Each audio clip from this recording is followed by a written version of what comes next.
आपका बहुत बहुत धन्यवाद मुझे मंच देने के लिए। सभी श्रोताओं का भी मैं हाथ जोड़ नमन वंदन और प्रणाम करती हूँ। आज की कार्यशाला में मेरा विषय है गर्भ संवाद।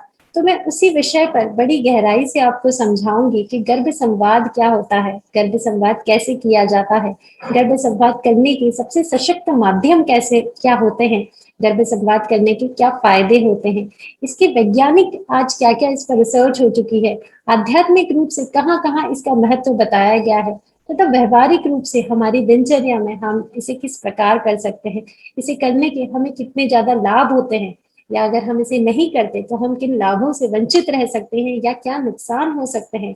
इसके साथ ही मेरे अपने गर्भ संवाद से जुड़े अनुभव, गर्भ संस्कार से जो कुछ महिलाओं से मैं जुड़ी हूँ, उन्होंने किस प्रकार गर्भ संवाद किया, उन्हें इसके किस प्रकार से कितने फायदे मिले, आज इस कार्यशाला के माध्यम से मैं उन्हीं सारी मुख्य बिंदुओं पर आपसे बात करूंगी, आपको वो बताऊंगी। हमारे सारे शास्त्र एक मत से कहते हैं कि संतान उत्पत्ति एक पवित्र कार्य है। संतान माता पिता का सबसे अमूल्य खजाना है, जिसकी कीमत सोने चांदी या कागज के नोटों से नहीं नापी जा सकती, क्योंकि एक उत्तम संतान अपनी 7 पीढ़ियों को तार सकती है और एक कुमार्गी संतान अपनी 7 पीढ़ियों का नाम खराब कर सकती है। उसकी शक्तियां अनंत है।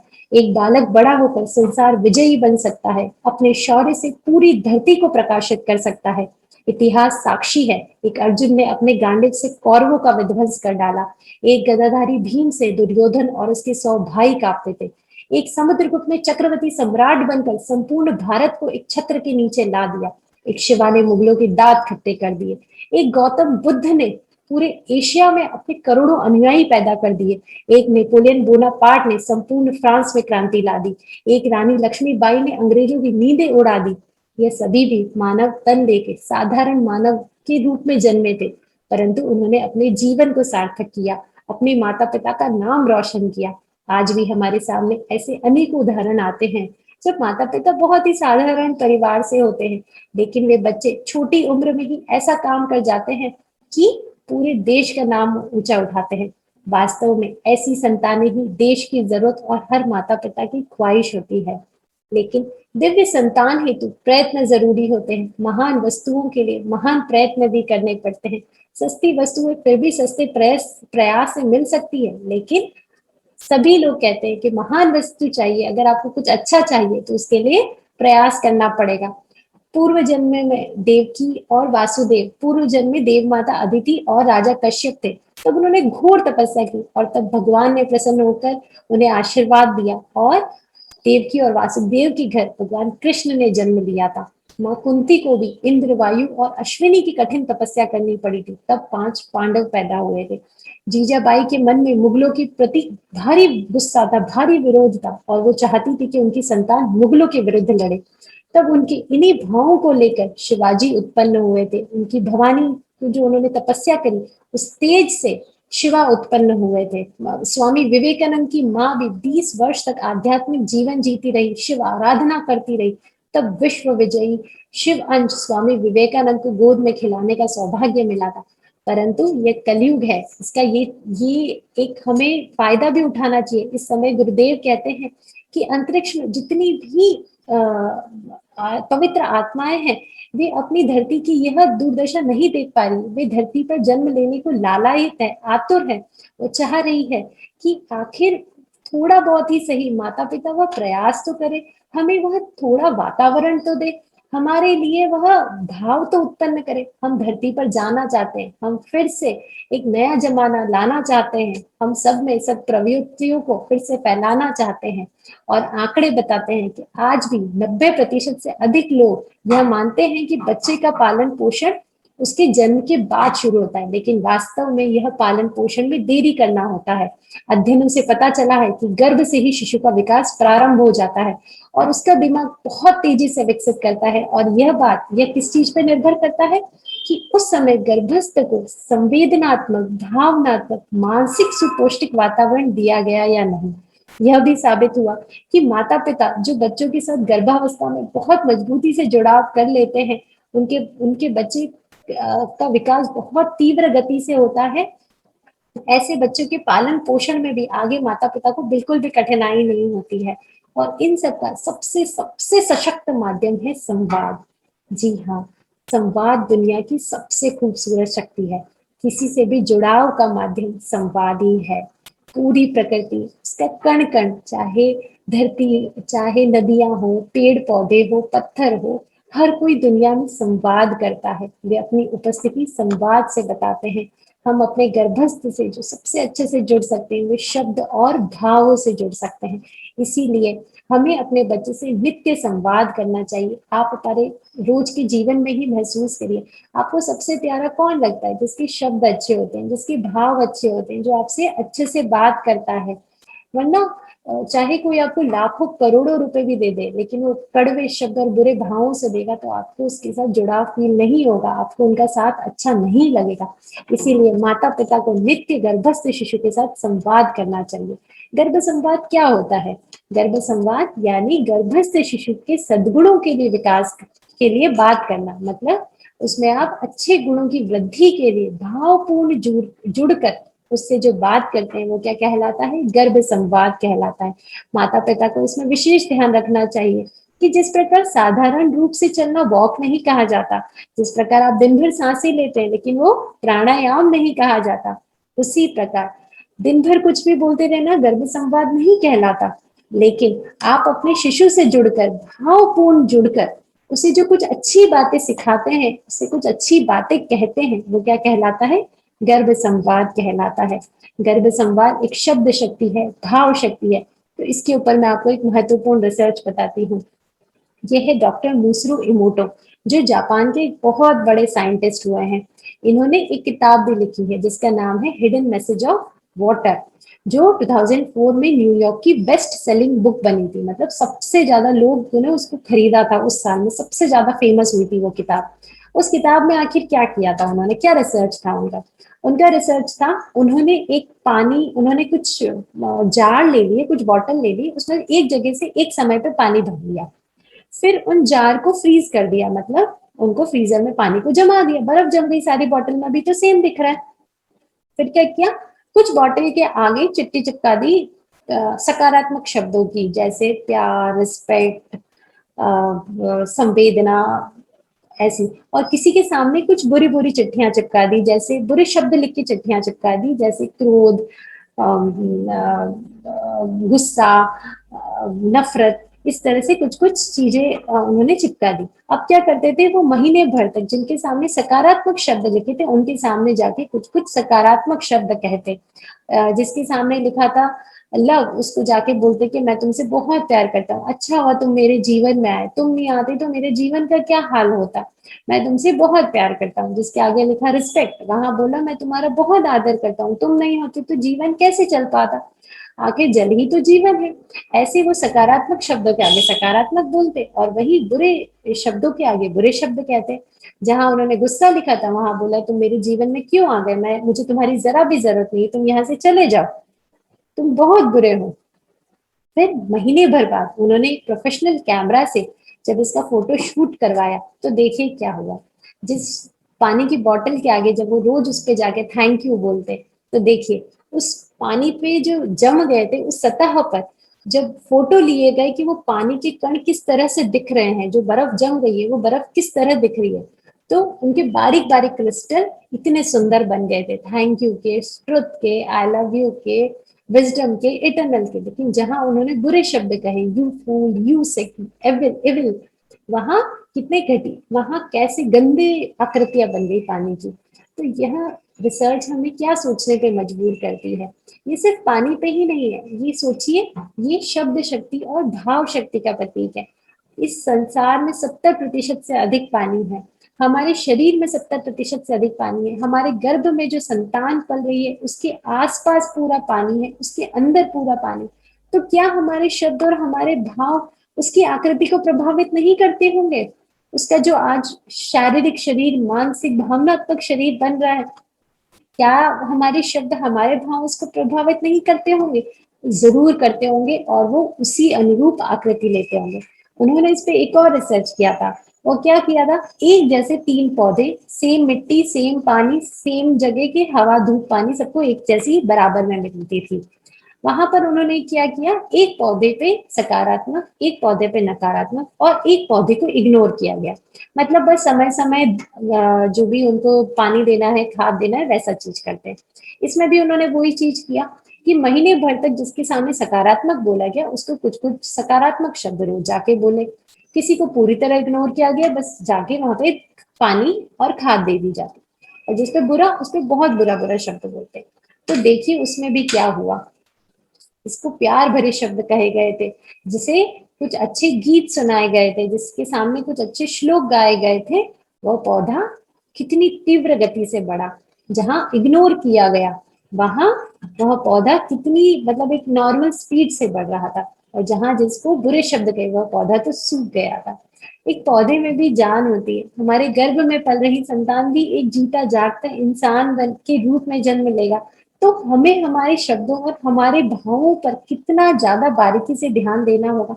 और हम ऐसा बिल्कुल नहीं कर सकते कि हमने उसे इग्नोर कर दिया कि ठीक है बस खाना पीना दे दिया, अपने आप बढ़ रहा है। जो मैंने शुरू में बताया था कि माता पिता क्या सोचते हैं कि पालन पोषण कब से शुरू होगा, बाद से।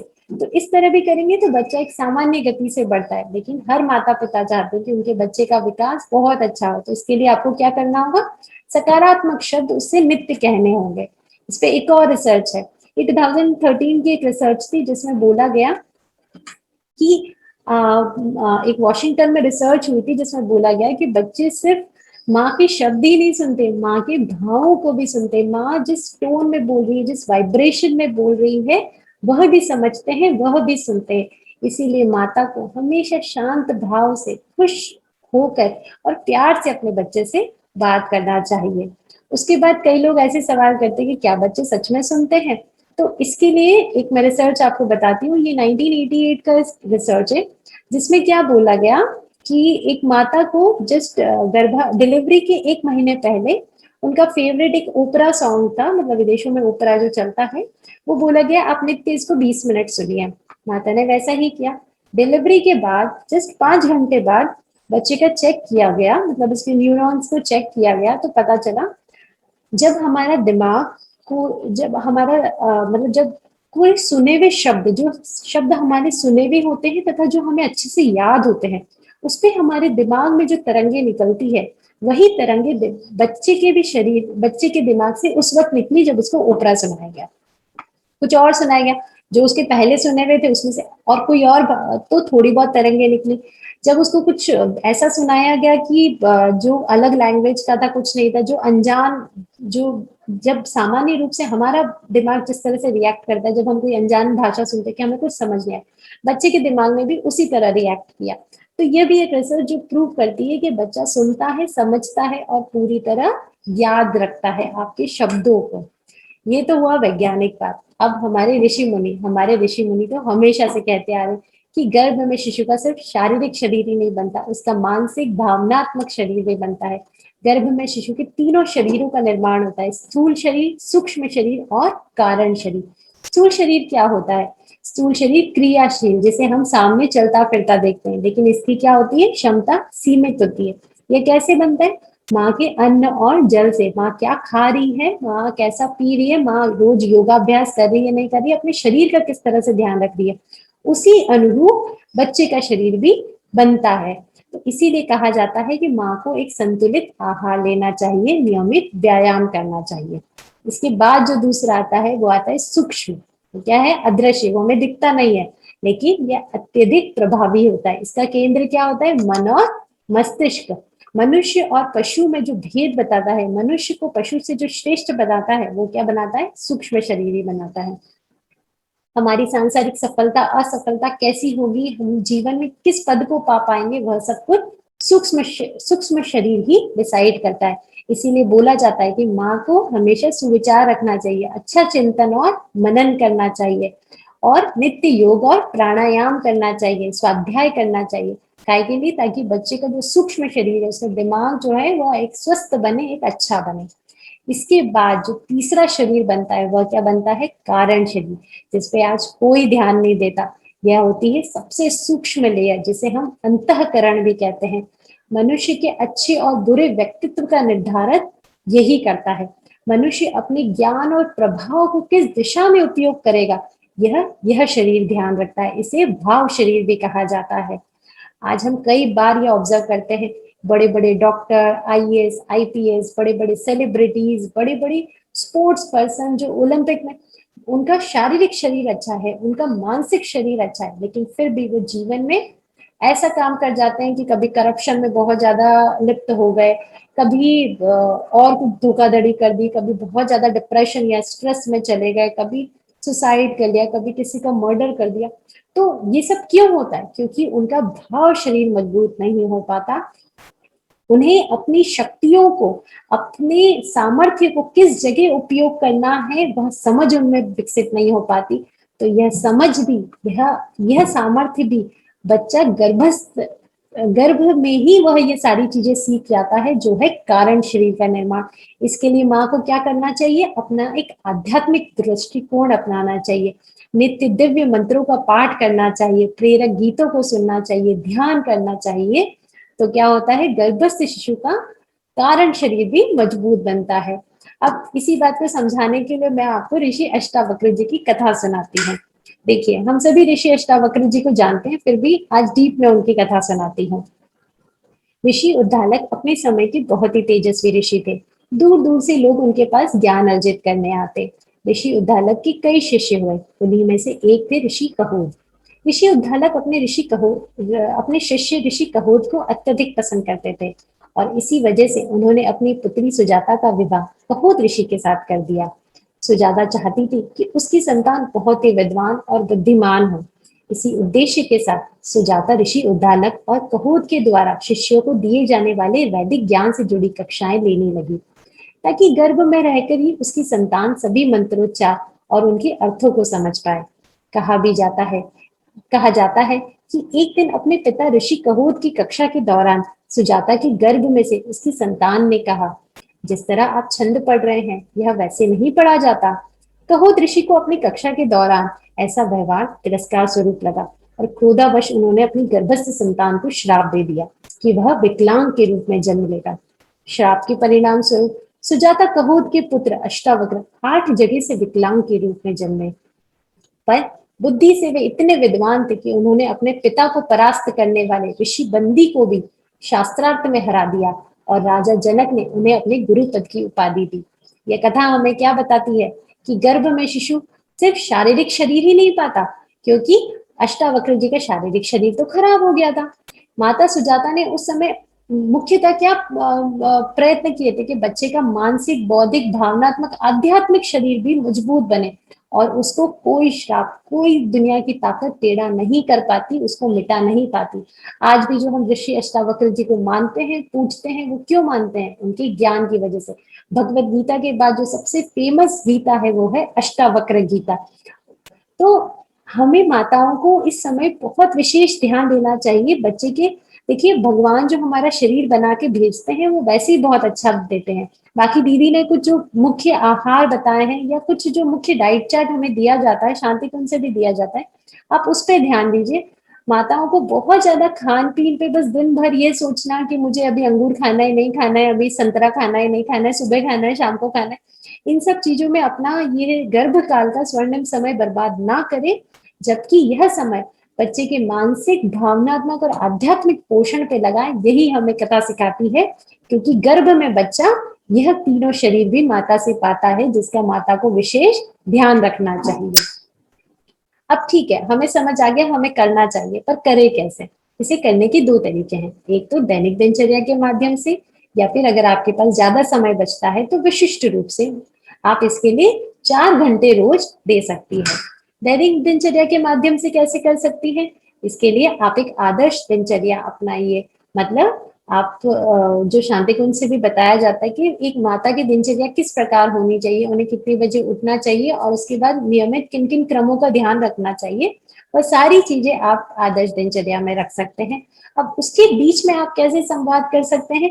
अब गर्भस्थ शिशु को हर पल अपने साथ जागृत अवस्था में महसूस करके, जैसे करके उसे सद्गुणों के लिए कुछ कुछ चीजें सिखा के आप गर्भ संवाद कर सकते हैं। जिस प्रकार, जैसे जब आप सुबह उठते हैं तो उसे बताइए कि देखो मेरे बच्चे, अब सुबह हो गई, हमें उठ के नित्य भगवान का धन्यवाद करना चाहिए। ये पूरी धरती भगवान ने हमें दी है, ये परिवार, ये नदियां, पेड़ पौधे, इतना सुंदर नेचर, इतनी शुद्ध वायु, सब कुछ भगवान की ही देन है। तो हमें नित्य भगवान का धन्यवाद करना चाहिए। कई बार जीवन में ऐसा होता है कि हमें उनसे काफी ज्यादा शिकायत होती है, लेकिन उस समय भी हमें सोचना चाहिए कि उन्होंने हमें, ठीक है कुछ कुछ चीजों की कमी आपको है, लेकिन उन्होंने जितनी चीजें आपको दी है जो कईयों के पास नहीं है, उसके लिए आपको उनका आभारी होना चाहिए, आपको उनके प्रति नित्य धन्यवाद व्यक्त करना चाहिए। यह चीज बच्चे में सकारात्मकता बढ़ाता है। ऐसे बच्चे स्ट्रेस में कम आते हैं और हमेशा लाइफ में पॉजिटिव बने रहते हैं। आप उसमें गर्व से ही ये आदत डालिए कि नित्य उठकर भगवान को धन्यवाद करना चाहिए। उसके बाद अपने शिष्य को बताइए कि किस प्रकार हमें अपने नित्य कर्म करने के बाद योगाभ्यास और प्राणायाम करना चाहिए। जिस प्रकार भोजन हमारे लिए शरीर के लिए जरूरी है, उसी प्रकार इस शरीर को स्वस्थ और मन को प्रसन्न रखने के लिए, हमारे दिमाग को सही रखने के लिए, तेज रखने के लिए हमें नित्य योगाभ्यास और प्राणायाम जरूर करना चाहिए। इसमें किसी भी प्रकार का प्रमाद अच्छा नहीं होता है। उसके बाद रोज उपासना, मतलब रोज भगवान के समीप थोड़ी देर बैठना चाहिए। जिन भगवान ने हमें यह अच्छा जीवन दिया है, हम थोड़ी देर उनके पास बैठे, उनके दिव्य मंत्रों का पाठ करें, उनसे थोड़ी देर ध्यान करें, हम थोड़ी देर बात करें कि हे प्रभु, हमें आपके जैसे गुण हमारे शरीर में भी आए, हम आपके स्वरूप जैसे बन पाए, ऐसा हमें आशीर्वाद दे, ऐसे हमें सद विचार दे। तो इस तरह अपने गर्भस्थ शिशु को भी रोज उपासना का महत्व बताइए, उसे अपने साथ जोड़िए। उसके बाद हेल्दी खाने का महत्व देखिए। गर्भावस्था में कई बार माताएं सिर्फ और सिर्फ खाने पे बहुत ज्यादा ध्यान देती है, प्लस परिवार वाले भी ये देखते हैं कि माता को क्या अच्छा लग रहा है, बस वो ध्यान देते हैं। ठीक है, आपको जो अच्छा लग रहा है वो खाइए, लेकिन मुझे लगता है कि साथ में हेल्दी खाने पे मुख्य ध्यान दीजिए। मतलब कई बार मेरी गर्भावस्था में भी ऐसा होता था कि मुझे कुछ कुछ बर्गर या फिर फास्ट फूड ज्यादा खाने का मन करता था, पर तब मैं अपने आप को समझाती थी, मतलब अपने बच्चे को भी समझाती थी कि मेरे बच्चे, ये खाना हमारी हेल्थ के लिए अच्छा नहीं है। अभी स्वाद के लिए तो हम खा लें, लेकिन ये आगे के लिए, मतलब ये तुम्हें सारे पोषण नहीं दे पाएगा। इसीलिए मैं अपने आप पे संयम रखती हूँ, अपनी जीभ पे संयम रखती हूँ और एक हेल्दी खाना ही खाती हूँ। इस तरह से आप सिर्फ हेल्दी खाने से सुपोषण ही अपने बच्चे को नहीं दोगे, आप बच्चे को संयम करना भी सिखाओगे। देखो जीवन में ऐसे हजारों मौके आएंगे जब आपको तुरंत कुछ लाभ दिखेगा, आपको दिखेगा कि ये चीजें तो हमारी इंद्रियों को सुख देने वाली है, लेकिन जिसके लॉन्ग रन में बहुत ही बड़े नुकसान होंगे।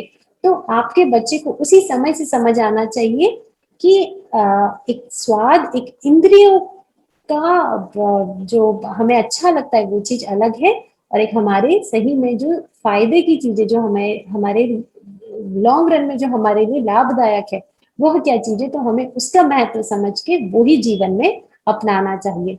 उसके बाद बच्चे को पारिवारिक वातावरण में तालमेल का महत्व बताइए।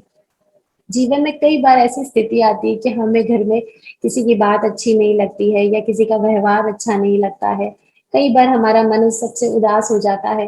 तो बच्चे को बताइए कि बेटा, मेरे बच्चे, जीवन ऐसा ही है, इसमें सबसे महत्वपूर्ण है कि हम कैसे सबसे तालमेल बिठा के इस जीवन को जिए। हमें सबसे मिलजुल कर एक परिवार के रूप में जीवन जीना है। हम गुस्सा होके या किसी को कुछ भी अपशब्द बोल के हमें पारिवारिक वातावरण को खराब कभी नहीं करना है, हमें सबके साथ मिल के ही चलना है, वही हमारे लिए अच्छा होता है, वही सबसे बेहतर होता है। उसके बाद रात्रि को नियमित सोने, एक समय पर सोने का बच्चे का महत्व बताइए कि देखो मेरे बच्चे, हमें नियमित सोना, मतलब इस समय पर ही सोना चाहिए, हमारी दिनचर्या एक नियमित होनी चाहिए।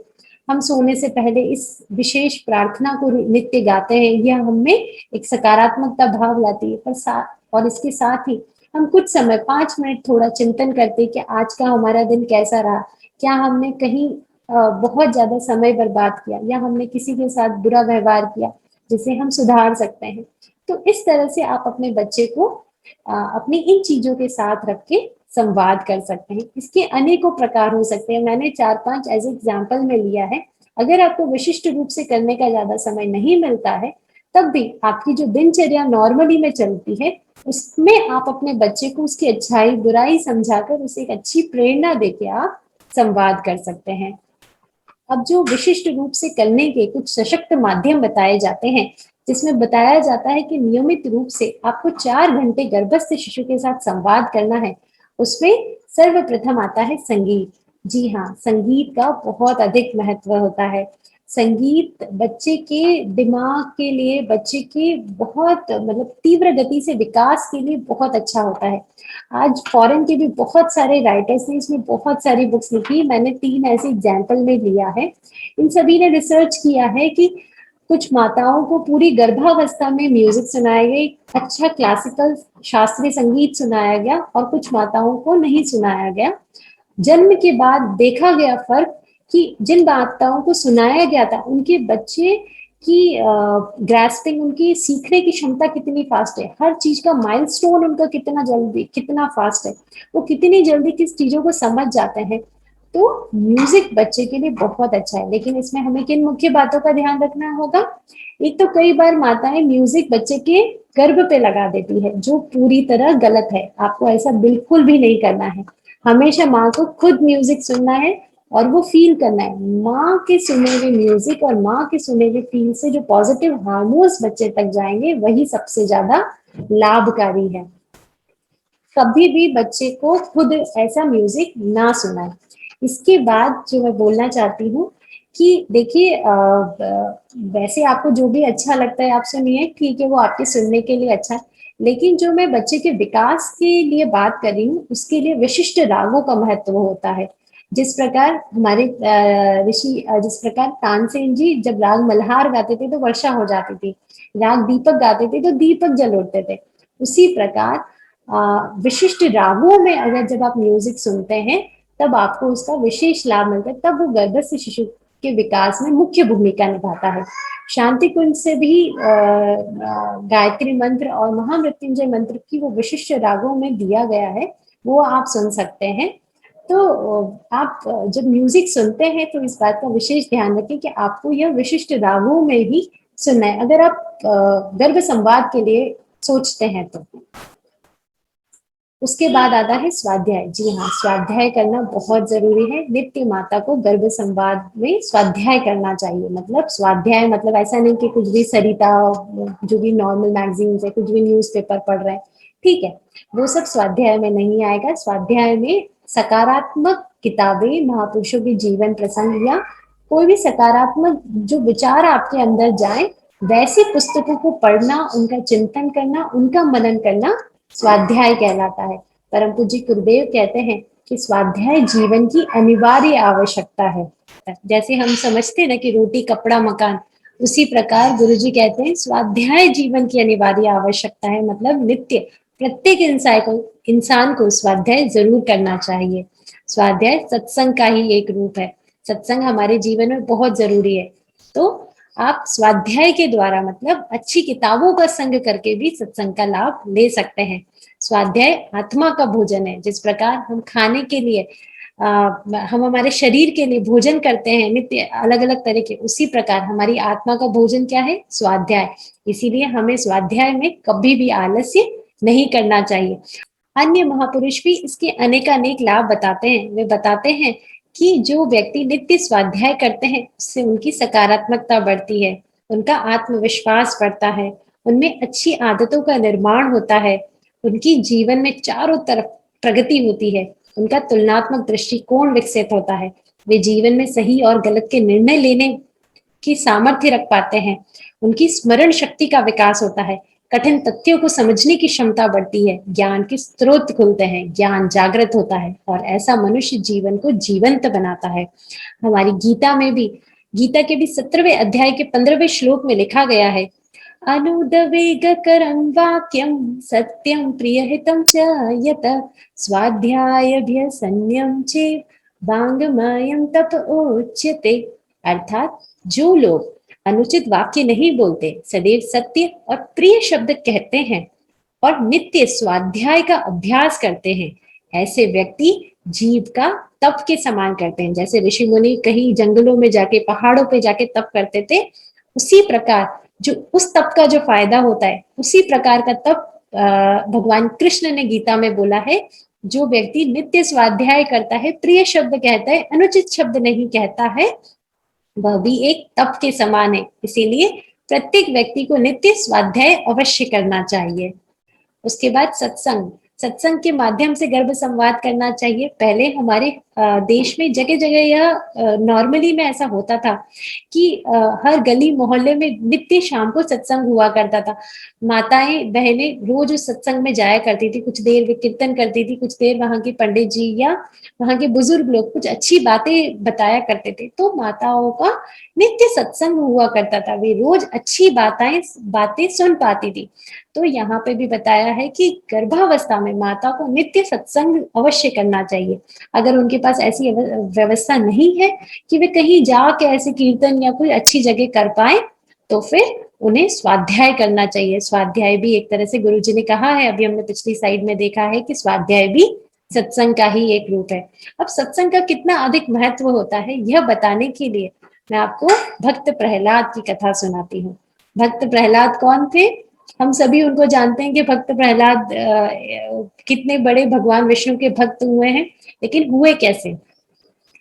हिरण्यकश्यप और कयाधु के पुत्र हैं भक्त प्रहलाद। जब हिरण्यकश्यप तपस्या के लिए हिमालय पर चले गए थे, तो इंद्र ने ये बहुत अच्छा अवसर पाया और उन्होंने सोचा कि एक असुर का पुत्र तो असुर ही बनेगा और आगे चल के हमारे लिए मुसीबतें उत्पन्न करेगा। तब उन्होंने कयाधु के गर्भ में ही प्रहलाद को मारने का प्रयास किया। तब नारद जी ने आके उन्हें रोका कि नहीं, आप ऐसा मत करो, क्योंकि गर्भ में संतान के संस्कार बदले जा सकते हैं। और तब वे कयाधु को अपने साथ अपने आश्रम ले गए। अब नारद जी का आश्रम था, तो वहां नित्य श्री हरि का कीर्तन चलता रहता, नित्य सात्विक वातावरण रहता, नित्य सात्विक भोजन मिलता। और इसका प्रभाव क्या हुआ? 9 महीने बाद जो संतान उत्पन्न हुई उसका नाम क्या था? प्रहलाद। पूरी असुर जाति, पूरे माता पिता, सब लोगों ने अपने सारे प्रयास कर लिए, लेकिन वे प्रहलाद को भक्ति के मार्ग से नहीं हटा पाए। यह थी उसको गर्भ में जो शिक्षा दी गई, गर्भ में जो वातावरण दिया गया, गर्भ में जो सोच दी गई, उसका यह परिणाम है। तो आज माताओं को समझना चाहिए कि वो गर्भ में बच्चे को जो वातावरण दे रही है वह उसकी जीवन को पूरी तरह बनाएगा। वो गर्भ बच्चा जीवन में आगे चलकर कैसा बनेगा वह उस गर्भ में वातावरण पे निर्भर करता है। अब गर्भ संवाद आप और किस प्रकार से कर सकते हैं? उसमें आप अपने बच्चे को नित्य महापुरुषों की जीवन प्रसंग सुनाकर भी गर्भ संवाद कर सकते हैं। वास्तव में महापुरुषों की जीवन प्रसंग से अनेकों ने राहें पाई हैं और वे हमेशा प्रासंगिक और एक मार्गदर्शक रहती है, क्योंकि उससे क्या होता है, सामान्य भाषा में हम उनके जीवन चरित्र से कैसे समझते हैं? हम समझते हैं कि सभी के जीवन में संघर्ष आते हैं, सभी को जीवन में संघर्षों का सामना करना पड़ता है, लेकिन महापुरुषों ने कैसे उन संघर्षों का सामना किया, कैसे वो अपने लक्ष्य तक पहुंचे, कैसे उन्होंने सदराह को नहीं छोड़ा।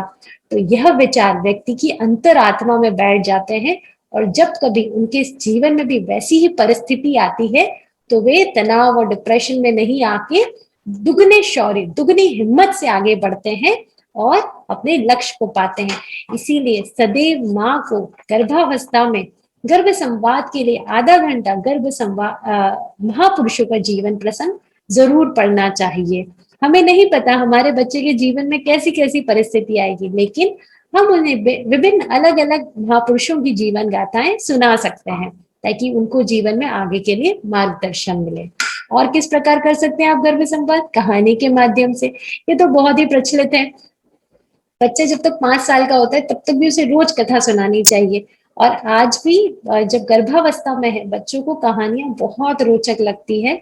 बच्चों को आप कहानी के माध्यम से बहुत ही सरल शब्दों में बहुत बड़े बड़े ज्ञान की बातें कह सकते हो। इसके अलावा आप कैसे कर सकते हैं गर्भ संवाद? आप कहानी के माध्यम से गर्भ संवाद कर सकते हैं। कहानी के माध्यम से गर्भ संवाद करना हमारे देश में अति प्रचलित है और यह बहुत लाभकारी भी होता है। आप आपको आपकी इस उम्र में भी सबसे रोचक क्या लगता है? कहानियां सुनना का। आप पूरी की पूरी किसी की पूरी कभी आप लेक्चर सुनने जाएं तो आप किसी का पूरा लेक्चर सुने, लेकिन आने के बाद आपको जो कुछ याद रहता है वह क्या रहती है? कहानियां। उसमें जो उन्होंने कुछ रोचक कहानियां क्या कही थी, उनसे क्या शिक्षा दी थी, वह हम कभी नहीं भूलते। तो बच्चों के संदर्भ में भी यही बात लागू होती है। इसीलिए बच्चों को कहानियों के द्वारा शिक्षा देना सबसे सशक्त माध्यम बताया जाता है। लेकिन इसे देने का क्या तरीका होता है, आपको बच्चे को पहले बताना होगा कि मेरे बच्चे, आज मैं तुम्हें किस विषय में कहानी सुनाना चाहती हूँ। जैसे हमें आत्मबल, हमारे जीवन में आत्मबल मजबूत होना चाहिए, हमें आत्मविश्वास अच्छा होना चाहिए। तो उसका महत्व बताइए कि क्यों होना चाहिए आत्मविश्वास अच्छा। फिर उससे जुड़ी एक कथा सुनाइए और फिर बच्चे को उससे उसका मॉरल सुनाइए, उससे शिक्षा सुनाइए कि देखो मेरे बच्चे, हमारी कहानी के जो ये पात्र थे, उन्होंने जब अपने आत्मबल को उपयोग किया, आत्मविश्वास से जब वो आगे बढ़े, तो देखो उन्हें कैसे सफलता मिली। इसी प्रकार हमें भी जीवन में सदैव आत्मबल से आगे बढ़ना चाहिए। इस प्रकार आप अपने गर्भस्थ शिशु को जो भी शिक्षाएं देना चाहते हैं, उस विषय पे अलग अलग कहानियां सुनाइए और कहानियों के माध्यम से उनमें उन गुणों के जागरण का प्रयास करिए। या फिर आप क्या कर सकते हैं, उन्हें कुछ देर टीवी देखा के देखिए, हमारी धरती इतनी महान है। मुझे तो सच में बहुत गर्व होता है कि भारत भूमि ने इतने वीरों को, इतने महापुरुषों को जन्म दिया है कि हम गिनती भूल जाए, लेकिन उनकी वो काउंटिंग नहीं कर पाते। तो आप आज टेलीविजन पे भी बहुत सारे महापुरुषों की पूरी जीवनी दी गई है। तो आप बहुत ज्यादा देर टीवी नहीं देखना चाहिए गर्भावस्था में, लेकिन आप 20 मिनट 25 मिनट आप इसमें दे सकते हैं। आप उसको रोज कोई अच्छी सीरियल दिखाइए, चाहे वो हनुमान का हो, चाहे कृष्ण का हो, चाहे राम जी का हो, चाहे ध्रुव तारा, प्रहलाद, झांसी की रानी, महाराणा प्रताप, ऐसे अनेक वीरों के जो ऑनलाइन अवेलेबल हैं, वैसे कोई सीरियल अपने बच्चे को अवश्य दिखाएं। तो इस माध्यम से भी आप गर्भ संवाद कर सकते हैं। आप कुछ देर उसको आधा घंटा पहले 20-25 मिनट वो दिखाइए, उसके बाद अपने बच्चे को बताइए कि आज हमने यह देखा, इससे हमें क्या शिक्षा मिलती है। देखो राम जी ने कितनी विपरीत परिस्थितियों में भी कैसे कैसे नैतिकता से वो आगे बढ़े, कैसे वो सबसे कितना प्रेम करते थे, कैसे उनके मन में एक पल के लिए भी बुरे विचार नहीं आए। इस प्रकार आप अपने बच्चे को वह सीरियल देखने के बाद उससे जुड़ी शिक्षाएं दे सकते हैं। इसके अलावा आप कैसे गर्भ संवाद कर सकते हैं, जब भी कोई विशेष पर्व आता है, नवरात्रि, गुरु पूर्णिमा, वसंत पंचमी, शिवरात्रि, होली, राखी, दिवाली, दशहरा, हमारा देश त्योहारों का देश माना जाता है। लेकिन आपको त्योहारों का बच्चे को महत्व भी बताना है, उसके वैज्ञानिक कारण भी बताने हैं। आप देखिए, हमारे जो ऋषि मुनि थे, जो उन्होंने जब भी जो त्योहार बनाए, उसके पीछे उसके वैज्ञानिक कारण अवश्य थे। उन्होंने उन्हीं सभी को ध्यान में रखकर वह पर्व बनाया था। तो आज हमारे बच्चों को हमें उन वैज्ञानिक कारणों से भी जोड़ना होगा, उन्हें उस पर्व की विशेषता बतानी होगी, तभी वो आगे चल के भी उन पर्वों से जुड़े रहेंगे, हमारी संस्कृति, हमारी संस्कृति को समझ पाएंगे। इसीलिए अपने बच्चों पे जब भी कोई विशेष पर्व आता है, तो उससे जुड़े गर्भ संवाद अवश्य करें। आज बहुत सारे ऑनलाइन भी अवेलेबल है, आप उनमें से देख सकते हैं। नहीं तो आप अपने मन से उस पर थोड़ा सा रिसर्च करके अपने बच्चे को वह सुनाइए, लेकिन पर्व विशेष गर्भ संवाद अवश्य करिए। उसके अलावा आप क्या कर सकते हैं, आपको कल दीदी जो 8 टाइप ऑफ इंटेलिजेंस बताएगी, उसमें बताएंगे कितनी तरह की डिफरेंट एक्टिविटीज हमें करना चाहिए गर्भ में बच्चे की उस एरिया में उसको आगे बढ़ाने के लिए। तो कला भी उसमें बहुत इंपॉर्टेंट होता है। माँ को कुछ समय अगर उसको अच्छा लगता है तो कुछ थोड़ी ड्राइंग करे, किसी भी तरह का कोई पोस्टर, पेंटिंग, आर्ट, कोई भी काम करे। ये बच्चे के लेफ्ट ब्रेन के डेवलपमेंट के लिए भी बहुत अच्छा होता है। और जब आप कुछ ड्राइंग करें तो भी ध्यान रखिए वह भी सकारात्मक करे। मतलब आप कुछ ऐसा ड्रॉ करिए, जैसे आपने जैसे भगवान राम और माँ सीता का बनाया, कि कैसे देखो मेरे बच्चे, आज हम भगवान राम का चित्र बनाते हैं। भगवान राम कितने बड़े महापुरुष थे, हमारे तो आराध्य, हमारे सभी के पूजनीय, हमारे भगवान माने जाते हैं। क्यों माने जाते हैं? क्योंकि उन्होंने जीवन में इतना कुछ अच्छा किया। या फिर या फिर देखिए, एक दीदी ने ये ऐसे तस्वीर बनाया था, उसमें उन्होंने गर्भ के चारों तरफ गायत्री मंत्र लिखा और उन्होंने अपने भावों को इसमें लिखा कि मेरे बच्चे, मैं क्या चाहती हूँ कि तुम अपने जीवन में तेजस्वी बनो, यशस्वी बनो, हमेशा हैप्पी और स्माइलिंग बनो, दीर्घायु बनो, निर्भय निडर बनो, और एक डिवाइन सोल, एक दिव्य संतान के रूप में बनो। हमेशा जीवन में सकारात्मक रहो, एक डिसिप्लिन्ड बनो, एक आज्ञाकारी, एक जो जीवन को सुव्यवस्थित रूप से जीते हैं वैसे बनो। तो इस तरह से आप जो आपके इच्छित गुण हैं उनको एक ड्रॉ करके भी आप बना सकते हैं, अपने कमरे में लगा सकते हैं और अपने शिशु को बता सकते हैं कि देखो मेरे बच्चे, तुम्हारी माँ तुमसे ये चीजें चाहती है, तुम्हारी माँ तुम ऐसे बनो इसके लिए निरंतर प्रयासरत है, वैसे भाव तुम तक पहुंचा रही है, तुम वैसे जरूर बनना, तुम वैसे आगे बढ़ना। इसके साथ ही आप क्या कर सकते हैं, रूम का डेकोरेशन। परम पूज्य गुरुदेव ने बताया है कि कई बार माताएं बस गर्भावस्था में एक भगवान कृष्ण का तस्वीर लगा दिया कमरे में हंसता हुआ, तो वो अच्छा है, लेकिन उसके साथ ही आपको कुछ कुछ विशेष गुणों को लिखकर अपने आराध्यों की तस्वीर लगानी चाहिए। आपको बताना चाहिए अपने गर्भस्थ शिशु को कि देखो रानी लक्ष्मीबाई का चित्र लगा के देखो, ये रानी लक्ष्मीबाई है, उनसे जुड़ी कोई एक दो लाइनें लिखोगे, कैसे वीरता से लड़ती, कितनी छोटी उम्र में वो दिवंगत हो गई लेकिन वो सदियों के लिए अमर हो गई। तो मेरे बच्चे, ऐसा जीवन हमें जीना है, ऐसा उतना आगे बढ़ना है। आप उनको उसी तरह आपने आपकी जो भी और आप जिनको अच्छा मानते हैं, चाहे वो डॉक्टर कलाम हो, चाहे मदर टेरेसा हो, विवेकानंद हो, शिवाजी हो, वैसे आप अलग अलग तस्वीर अपने कमरे में लगा सकते हैं और उनसे जुड़ी कुछ कुछ लाइनें लिख सकते हैं। जब आप चलते फिरते उनको देखते हैं तो यह भी एक मुख्य गर्भ संवाद का ही पार्ट माना जाता है।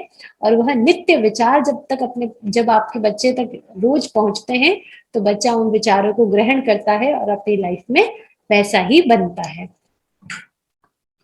इसके बाद जो आप नेक्स्ट कर सकते हैं वो क्या कर सकते हैं, बच्चे में आत्मवत सर्वभूतेषु का भाव जागृत करने के लिए, मतलब चाणक्य नीति में बोला जाता है आत्मवत पर सर्वभूतेषु, तोष्णवत पर द्रव्येषु और मात्रवत पर दारेषु। मतलब उसकी पहली शिक्षा है आत्मवत सर्वभूतेषु। आत्मा के रूप में हम सभी समान है, हमें सबकी इंपॉर्टेंस समझनी, सबके साथ सम व्यवहार करना है। तो आज जो हमारे देश में प्रकृति के विरुद्ध, प्रकृति और इंसान एक दूसरे के विरुद्ध होते जा रहे हैं, तो हमारे गर्भस्थ को उसी समय से समझाना है कि मेरे बच्चे, हमारा जीवन तभी बेहतर है जब हम प्रकृति से जुड़कर चलेंगे, हम उसका महत्व समझेंगे। तो आओ हम एक पौधा लगाते हैं। आप गर्भावस्था में एक पौधा अवश्य लगाइए। वह पौधा जब आपके बच्चे के साथ बढ़ेगा, बच्चा जीवन भर उससे जुड़ा रहेगा, आप उससे जुड़ी रहेगी और ये आपके बच्चे में प्रकृति के प्रेम को बढ़ाएगा। इसीलिए अपनी गर्भावस्था में एक पेड़ अवश्य लगाइए। तो और यह भी एक गर्भ संवाद का ही तरीका है। मैंने अपनी गर्भावस्था में बेलपत्र लगाया था और मेरे बच्चे के जन्म से पूर्व कमरे में रहता, तो मैं नित्य उससे बात किया करती थी, बच्चे को भी दिखाया करती थी कि देखो मेरे बच्चे, तुम्हारी माँ ने, तुम जब गर्भ में हो तब ये पौधा लगाए, माँ को, मतलब मुझे इस पौधे का भी ख्याल रखना बहुत अच्छा लगता है। मेरे बच्चे, यह जीवन हमारा प्रकृति के बगैर अधूरा है। मेरे बच्चे, हमें सब जीवों से प्यार करना होगा, हमें प्रकृति से प्यार करना होगा, तभी हम एक श्रेष्ठ और एक अच्छा जीवन जी सकते हैं। उसी प्रकार तो आप इस तरह से पौधा लगाकर भी बच्चे के साथ गर्भ संवाद कर सकते हैं।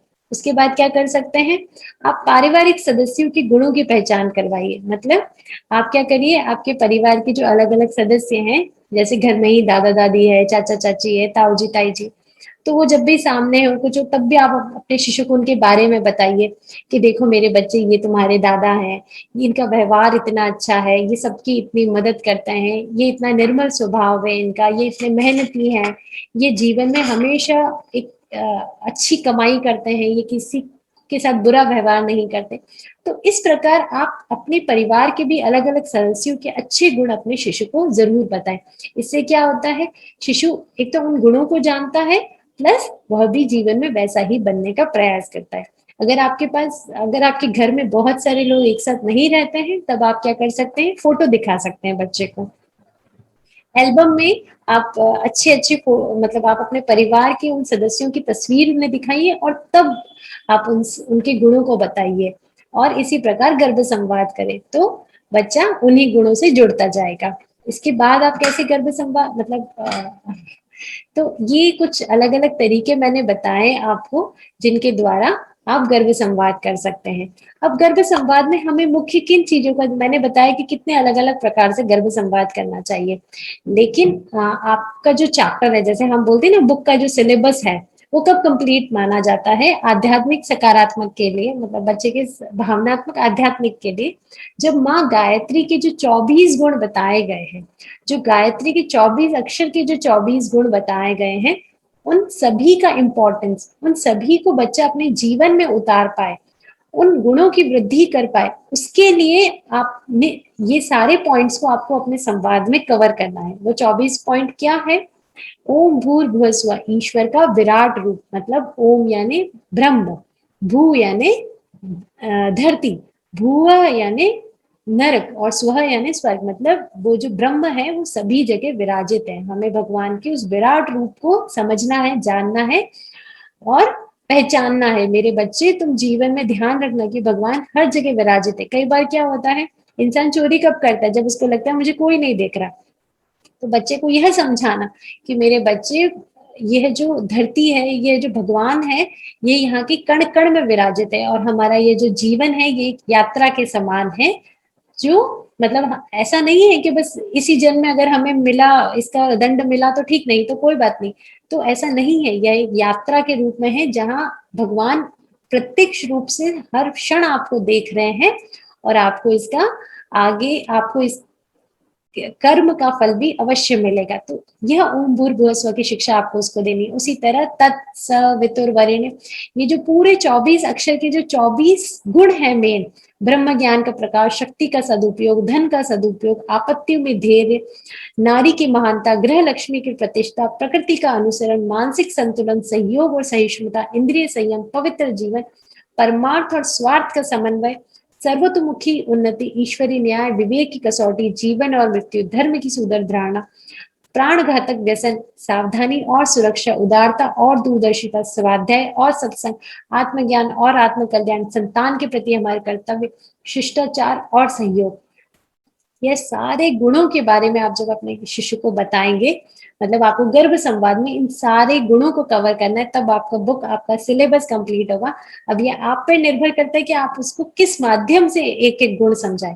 किसी के लिए कहानी सुना दी, किसी के लिए महापुरुषों का प्रेरक प्रसंग सुना दिया, किसी के लिए स्वाध्याय कर लिया, किसी के लिए सिर्फ अच्छा गीत, प्रेरक गीत सुन लिया, तो किसी के लिए टीवी में कुछ दिखा दिया, किसी के लिए अपने परिवार के गुण सिखा दिए। तो ये सब आपको डिसाइड करना है कि आप किस प्रकार करें, लेकिन आपको ये सारे पॉइंट्स को कवर करना है गर्भ संवाद के अंदर। अब ये कुछ ऐसी ही मैंने स्लाइड्स लिया है कि गर्भ संवाद की पद्धति कितनी पुरानी है, यह हमेशा से प्रचलित है। सतयुग में रानी मदालसा, द्वापर में ऋषि अष्टावक्र जी, त्रेता में वीर अभिमन्यु।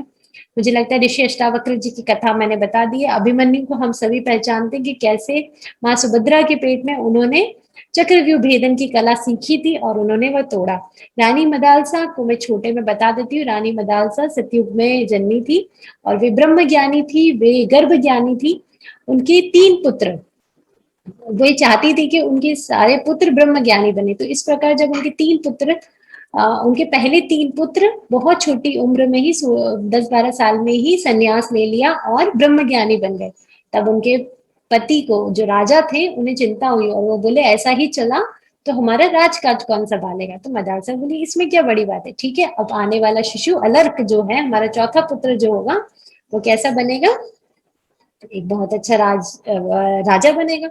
अब रानी मदालसा ने क्या किया कि पूरे 3-4 माह पूर्व से ही तैयारी शुरू कर दी। वह राजकीय भोजन लेती, अपने कमरों को अस्त्र शस्त्रों से सजाया, लाल रंग से पुतवाया, राजा के साथ राजकीय बैठकों में जाती, शिकार खेलने जाती, वह सारे वो कार्य करती जो एक राजा को पसंद होते थे। तो इस बार जो शिशु बना वो बहुत अच्छा राजा बना, अपने पिता से भी अच्छा राजा बना। तो ये रानी मदालसा हर गर्भवती के लिए एक तरह से आदर्श है, जिन्होंने प्रूफ किया कि हम जैसा चाहें वैसे अपने बच्चे का निर्माण कर सकते हैं, और उन्होंने ऐसा किया है। लेकिन उसके लिए सिर्फ खान पान पे नहीं, आचार विचार व्यवहार सभी पे ध्यान देना है। यही सब कुछ हमें अगली स्लाइड में भी बताया जा रहा है। जो शकुंतला और दुष्यंत के पुत्र भरत हुए, जिनके नाम से हमारे देश का नाम भारत पड़ा, वो ऐसा नहीं है महलों महलों में रहे थे, बहुत सुविधाओं में रहे थे, बहुत कुछ उन्होंने, बहुत पौष्टिक आहार ही खाया था, लेकिन उन्होंने मानसिक, भावनात्मक और आध्यात्मिक पोषण भी अपने बच्चे को भरपूर दिया था, जो उनकी तेजस्विता का कारण बने, कि वो शेर के दांत भी ऐसे खड़े होके गिन लिया करते थे।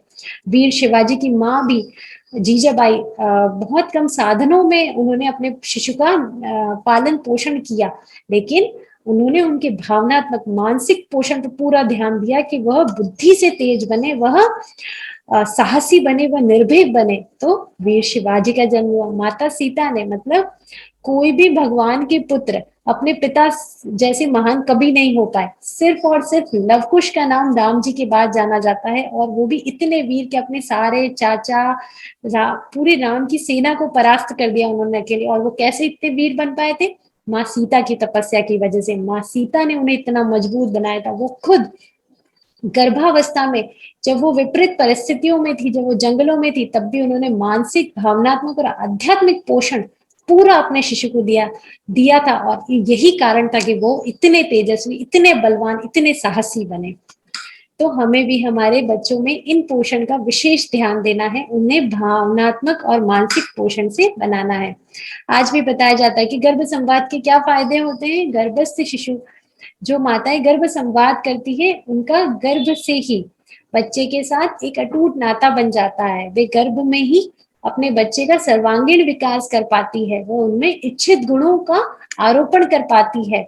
ऐसे बच्चे शरीर से स्वस्थ, हष्ट पुष्ट और सुंदर बनते हैं। ऐसी संतान मानसिक रूप से प्रसन्न, आत्मविश्वासी और तेज दिमाग वाली बनती है। साथ ही भावनात्मक रूप से एक मजबूत भावी पीढ़ी का निर्माण होता है। ऐसे बच्चे प्रखर, प्रतिभाशाली, गुणवान, समाज एवं राष्ट्रनिष्ठ होते हैं। आज विश्व के अनेक स्थान पर इच्छित संतान हेतु विभिन्न बड़े बड़े संस्थान खड़े कर दिए गए हैं। भारत में भी कई माताएं आज फिर से इस ज्ञान से जुड़कर इच्छित संतान की प्राप्ति कर रही है। एक रिसेंट में मैंने एक एग्जाम्पल पढ़ा था, उसमें उत्तर प्रदेश की एक चंदनी फैमिली थी। उन्होंने गर्भ संस्कार पूरे 9 महीने किया, और उन्होंने बोला कि मैंने पहले से ही सोच लिया था कि मेरी पहली संतान स्पोर्ट्स में अच्छी होनी चाहिए, तो मैंने पूरी 9 महीने उस तरह की दिनचर्या रखी, वैसा अपना आचार विचार व्यवहार रखा। तो वो कहते हैं आज उनकी 9 साल की बेटी हिया स्केटिंग चैंपियन है। इस 9 साल की उम्र में वो 25 से ज्यादा गोल्ड मेडल जीत चुकी है और अपने देश का नाम ऊंचा उठाती है। ये तो सिर्फ एक मैंने ऐसे ही ले लिया, ऐसे हजारों उदाहरण हैं कि माता पिता गर्भावस्था में इच्छित गुणों का आरोपण कर रहे हैं और अपनी संतान को वैसी ही पा रहे हैं। आज पूरा विश्व भी इस पे गहरी रिसर्च कर रहा है और कह रहा है कि माँ के इमोशंस का बच्चे के शरीर पे बहुत गहरा प्रभाव पड़ता है। हम कर्मकांड रूप में कुछ भी कर लें, हमारी दीदी ने भी पिछले सब समय में, आज आपने जितना भी गर्भावस्था का अभी तक पूरी संस्कार की शाला आपने अटेंड करी है, उसमें आपने जाना कि आपकी भावों का कितना ज्यादा असर पड़ता है। आप कुछ भी अच्छा खा रहे हैं, लेकिन आप मन से प्रसन्न होकर नहीं खा रहे हैं, आप पूरे ऐसा नहीं खा रहे हैं कि यार सिर्फ खाना है इसलिए खा रही हूँ, लेकिन इस भाव से नहीं खा रही कि ये खाना मैं इसलिए खा रही हूँ ताकि ये मेरे बच्चे को अच्छा पोषण देगा, मेरे बच्चे को एक तंदुरुस्त बनाएगा, मेरे बच्चे का मानसिक पोषण देगा, उसको एक दिमाग से तेजस्वी बनाएगा, भावनात्मक रूप से स्वस्थ प्रसन्न स्वभाव का बनाएगा। तो वह भोजन भी आपके शरीर को अंग नहीं लगता। जबकि आप ऐसा कुछ मत करिए, आप अगर साधारण खाना भी खाएंगे, आप साधारण दिनचर्या भी जिएंगे, लेकिन मानसिक और भावनात्मक रूप से अगर आप अपने शिशु से बहुत अच्छे से जुड़े, उस तक वह विचार पहुंचा पाए, तो आपका बच्चा आपके विचारों के अनुरूप ही बनता जाएगा। ये दो ऑथर से, इमली ओस्टर और अलेक्जेंडर सैक्स, इन्होंने इसी बात पे बड़ा गहराई से जोड़ दिया है कि भावनाओं का आपके शरीर पर क्या असर पड़ता है। और कई बार जो प्रेगनेंसी में जो कस्टम चीजें चलती है कि हाँ ऐसा ऐसा करना है, ऐसा ऐसा करना है, माता वो करती है लेकिन खुश होके नहीं करती है, तो उसके फायदे कुछ नहीं मिलते हैं, जबकि उसके नुकसान मिलते हैं। इसलिए माँ जो भी करे उसे भावनात्मक रूप से प्रसन्न होके करना चाहिए। कौन कौन कर सकता है? माता कर सकती है, पिता कर सकते हैं, या घर के कोई भी सदस्य कर सकते हैं। अब ये मैं एक आपको वीडियो दिखाती हूँ। इसमें माता ने गर्भ संवाद किया है, मतलब माता अपने शिशु से बात करती थी, नित्य बात करती थी। और जब डॉक्टर के पास वो गए, तो उन्होंने बोला कि बच्चा और माँ कैसे हैं? तो माँ ने बोला मैं तो एकदम ठीक हूँ। अंदर से बच्चे को बोले मेरी संतान तुम भी बताओ कैसे हो, चलो थम्स अप करो, ऐसे ऐसे करो, बताओ कैसे हो। तो देखिए बच्चे ने भी क्या किया।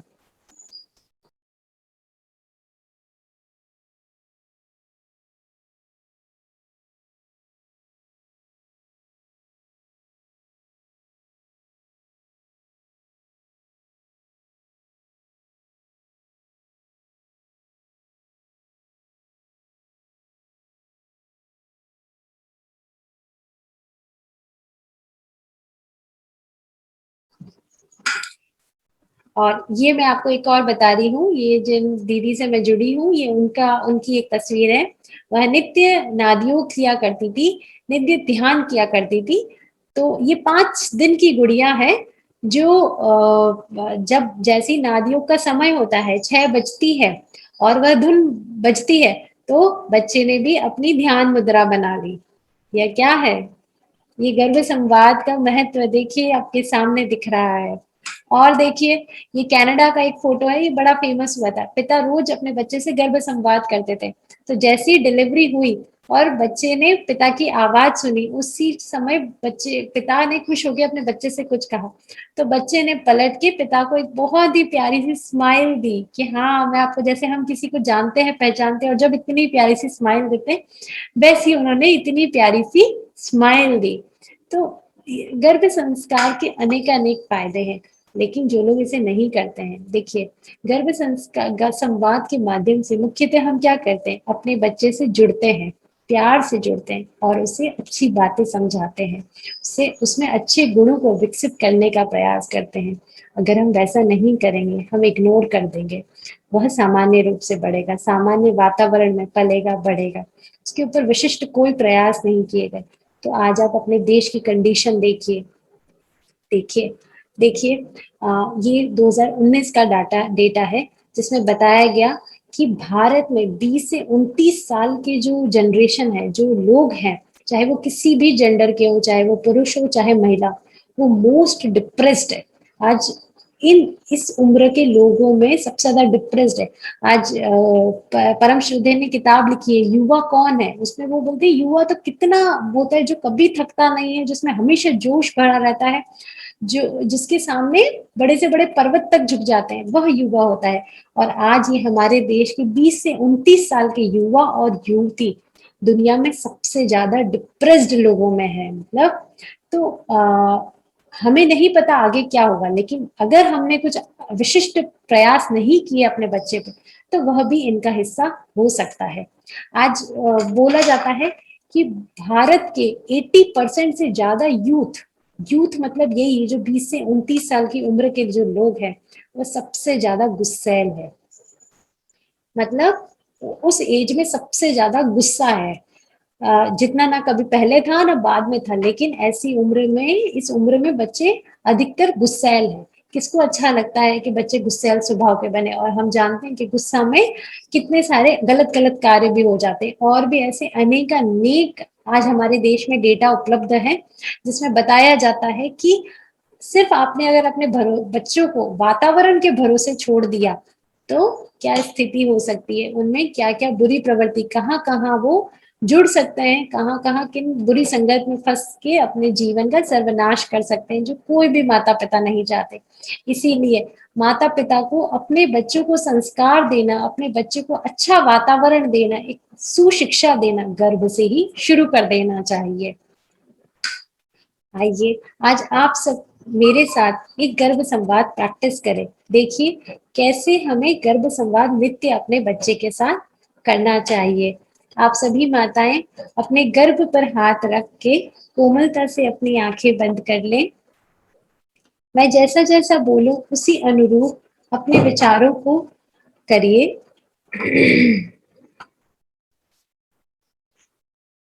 आज हम लोग राजस्थान की मिट्टी में बैठे हैं। राजस्थान में इस कार्यक्रम का आयोजन किया गया है। राजस्थान सदैव से वीरों की भूमि कहा जाता है। यहाँ के कण कण में शौर्य और वीरता, अ, त्याग और बलिदान के लहू से ये पूरी मिट्टी बनी है। तो आज मैं आपको राजस्थान की मिट्टी के ही एक वीर की कथा सुनाती हूँ। सभी माताएं अपने गर्भ पर हाथ रख अपने शिशु से कहें, आओ मेरे बच्चे, मैं तुम्हें राजस्थान की मिट्टी में जन्मे एक छोटे से बालक की वीरता की कथा सुनाती हूँ। एक बार महाराणा प्रताप पूंगा की पहाड़ी की बस्तियों में रुके हुए थे। बस्ती के भील बारी बारी से प्रतिदिन राणा प्रताप के लिए भोजन पहुंचाया करते थे। इस कड़ी में आज दुग्धा की बारी थी, लेकिन उसके घर में अन्न का दाना भी नहीं था। दुग्धा की माँ पड़ोस से आटा मांग कर ले आई और रोटियां बनाकर दुग्धा को देते हुए बोली, ले, यह पोटली महाराणा को दे आ। बुद्धा ने खुशी खुशी पोटली उठाई और पहाड़ी पर दौड़ते भागते रास्ता नापने लगा। घेराबंदी किए अकबर के सैनिकों को दुद्धा को देखकर शंका हुई। एक ने आवाज लगाकर पूछा, क्यों रे, इतनी जल्दी जल्दी कहाँ भागा जा रहा है? बुद्धा ने बिना कोई जवाब दिए अपनी चाल बढ़ा दी। मुगल सैनिक उसे पकड़ने के लिए उसके पीछे भागने लगे, लेकिन उस चपल चंचल का लेकिन उस चपल चंचल बालक का पीछा वह जिरह बख्तर में कसा सैनिक कैसे कर पाते? दौड़ते दौड़ते उन्होंने दूर से ही एक तलवार फेंकी।